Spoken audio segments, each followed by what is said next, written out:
خود کا دوسروں کے ساتھ مقابلہ کرنا چھوڑ دیں۔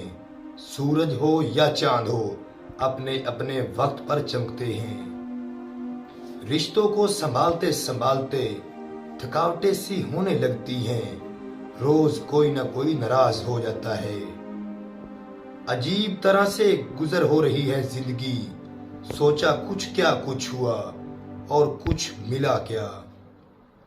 ختم ہو گئے ان لوگوں سے بھی رشتے، جن سے مل کر لگتا تھا یہ زندگی بھر ساتھ دیں گے۔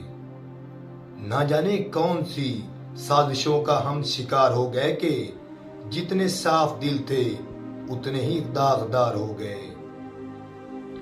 کچھ لوگوں کو عزت راس نہیں آتی، جب تک ان کے لیے ان جیسا نہ بن جائے ان کو سمجھ نہیں آتی۔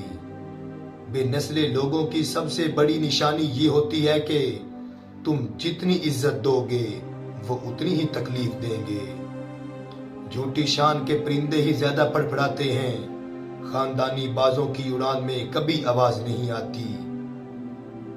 نسلی اور خاندانی انسان کو عزت دو گے تو وہ شرما کر عاجزی اور مخلص سے پیش آئے گا، لیکن کم نسل نیچ اور گھٹیا انسان کو عزت دو گے تو وہ تکبر سے اکڑ جائے گا اور مخالفت میں اتر جائے گا۔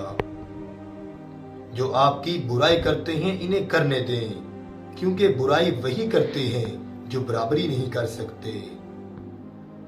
سہنے والوں کو اگر صبر آ جائے تو کہنے والوں کی اوقات دو کوڑی کی رہ جائے۔ بیاہی گئی بیٹی کے میکے اس وقت تک آباد رہتے ہیں جب تک ان کی ماں باپ حیات ہوں، ورنہ ماں باپ کا سایہ اٹھ جانے کے بعد وہ گھر ان کے میکے کم اور بھائیوں کا گھر زیادہ کہلاتا ہے۔